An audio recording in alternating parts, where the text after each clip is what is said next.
Welcome student. आज हम करने जा रहे हैं vapour pressure of solution of solid in liquids. इससे पहले किया था हमने लिक्विड इन लिक्विड के लिए, या हम कहें कि Raoul's law for volatile solute के लिए हम कर चुके हैं। आज करने जा रहे हैं Raoul's law for non volatile solutes.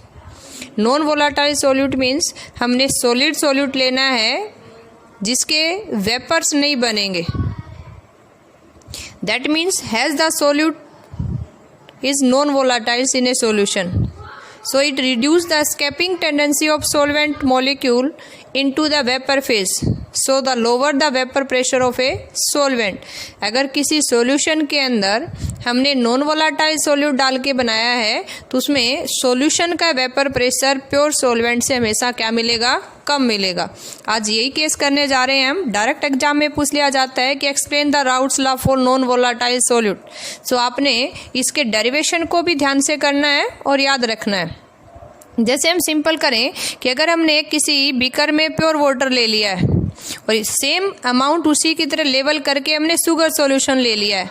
अब दोनों को हमने इन्वर्टेड जार से कवर कर दिया है। कुछ टाइम के बाद हम फिक्स टाइम के बाद नोट डाउन करते हैं कि level of water is decrease more than level of sugar solution. तो इससे हमें क्या फाइंड आउट हुआ कि जो वेपर वाटर प्योर वाटर की वजह से बन रहे हैं उसका अमाउंट ज़्यादा है, यानी ज़्यादा अमाउंट में वाटर इवापोरेट हो गया है in compare to water present in a sugar solutions. तो एक्सपेरिमेंटली हम प्रूव भी कर सकते हैं कि नॉन वोलाटाइल सॉल्यूट डालने की वजह से सॉल्यूशन का वेपर प्रेशर प्योर सॉल्वेंट की कंपेयर में क्या होता है, कम हो जाता है, रिड्यूस हो जाता है। इसको मैथमेटिकली हम कैसे एक्सप्लेन करेंगे, देखो। The effect of eating solid on lowering the vapour pressures. कैसे लोअर करेगा, हमें राउल्स लॉ का पता है कि वेपर प्रेशर ऑफ सॉल्वेंट क्या हो जाएगा, mole fraction of solvent in solution into vapour pressure of pure solvent. तुम्हारे पास फॉर्मूला बन जाएगा PA is equal to P.A into mole fraction of A यानी सॉल्वेंट।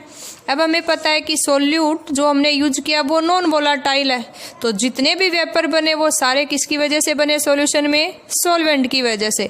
तो हम ये लिख सकते हैं कि total vapour pressure of a solution equal to क्या होगा, vapour pressure of a solvent यानी PS। Vapour pressure of solution किसके बराबर हो गया, वेपर प्रेशर ऑफ सॉल्वेंट। तो इक्वेशन फर्स्ट क्या बन जाएगी हमारी, PS is equal to P.A into mole fraction of A।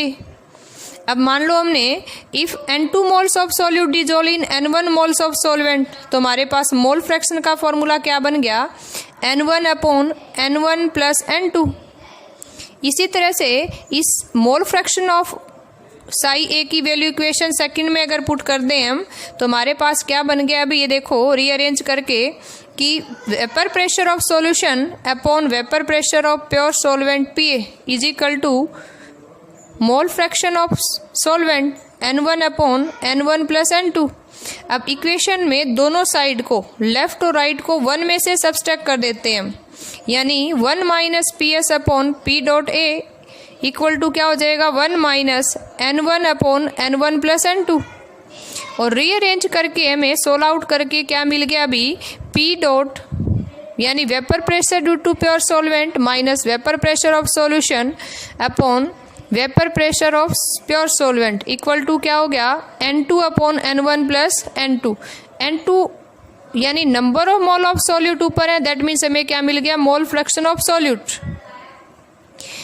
अब हमें एक डाटा मिल गया, एक इक्वेशन मिल गई है जिसको हम बोलते हैं कि relative lowering of vapour pressure of a solution containing non-volatile solute is equal to mole fraction of solute in a solution, and that are the statements of Raoult's law for non-volatile solute in a solutions। इस equation को हम use करते हैं जब भी हम किसी equation में या किसी सॉल्यूशन दे रखा है, न्यूमेरिकल सोल्व आउट करने हैं जिसमें अपने सॉल्यूट्स यूज किया है, कोई भी आयनिक साल्ट या फिर कोई भी ऑर्गेनिक जैसे शुगर यूज कर दी, ग्लूकोज, यूरिया एंड सोन। इसमें ध्यान रखेंगे जो पूछा गया है वही बताना है। जैसे कापा बी यानी मोल फ्रैक्शन ऑफ सॉल्यूट डिनोट कर रहा है, अगर P डॉट माइनस PS यानी lowering in vapour pressure, solute डालने की वजह से कितना वेपर प्रेशर डिक्रीज हो गया, और हमें पूछ ले कि रिलेटिव लोअरिंग बताओ, तो डायरेक्ट आपने निकालना है P dot minus PS upon P dot. Okay student. अब एक जनरली पूछ लेते हैं कि पीछे हमने पढ़ा था हेनरी लॉ। अब राउल्ट्स लॉ और हेनरी लॉ में क्या रिलेशन है? तो हम क्या कह सकते हैं कि Raoult's law is a special case of a Henry law. कैसे? देखो, राउल्ट्स लॉ में क्या बताता है कि राउल्ट्स लॉ फॉर अगर वोलाटाइल कंपोनेंट ऑफ सॉल्यूशन के लिए देखें तो vapour pressure of a component A देखें तो क्या होगा? Mole fraction of A into its vapour pressure due to pure component. इसी सेम केस में अगर सेकंड बी कंपोनेंट का देखें तो वेपर प्रेशर पी बी क्या लिख सकते हैं? It's mole fraction psi B into P dot B, यानी vapour pressure due to pure component of B. अगर आपने सोल्यूट गैसी स्टेट में लिया है, if gas is the solute और लिक्विड इज सॉल्वेंट, तो हम इसको हेनरी लॉ बोल सकते हैं और क्या कह सकते हैं कि vapour pressure of A is equal to KH, यानी Henry constant into mole fraction of A. अब देखो इक्वेशन फर्स्ट और इक्वेशन सेकंड में क्या सिमिलरिटी नज़र आ रही है आपको, क्या डिफरेंस नज़र आ रहा है? देखो, राउल्ट्स लॉ के अंदर और हेनरी लॉ में बाकी सब सेम है, सिर्फ आपका डिफरेंस किसका है कि राउल्ट्स लॉ में तो हम प्रोपोर्शनलिटी कांस्टेंट कहें कि vapour pressure due to pure component साई डॉट ए ले लिया और यहाँ हमने क्या यूज कर लिया? Henry constant KH। तो इसलिए कह सकते हैं कि अगर उसका प्रोपोर्शनलिटी कांस्टेंट सेम है, दैट मीन्स हम कहें कि KH Henry constant become equal to P dot A, then both are equal. Okay student, एक छोटा सा न्यूमेरिकल देखो, हमसे कैसे पूछेंगे कि the vapour pressure of pure benzene at a certain temperature is. Pure benzene का दे दिया आपका 0.850 bar. A non volatile solid weighing 0.5 gram when added to 39 gram of benzene. Vapour pressure of solution then is 845 bars. What is the molar mass of solid? देखो, pure component pure solvent benzene का आपको दे दिया इसने vapour pressure, हमें दे दिया है solution का vapour pressure 0.845 bars. Benzene का मोलर मास हमें पता है, वैसे गिवन है 78 ग्राम पर मोल। बेंजीन का वेट इसने गिवन है 39 ग्राम।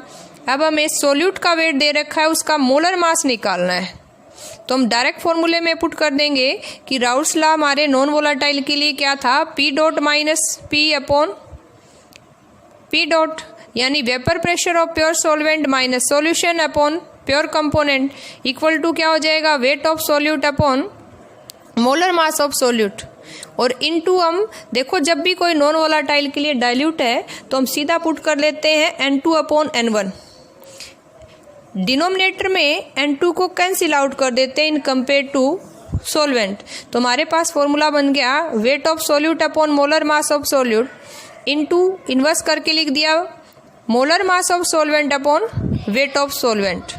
तो हम डायरेक्ट पुटअप करके किसकी वैल्यू निकाल लेंगे? मोलर मास ऑफ सॉल्यूट, और हमें कितना मिल गया? 170 ग्राम पर मोल्स। देखो, इस न्यूमेरिकल्स को रीअरेंज करके निकाल लेना है।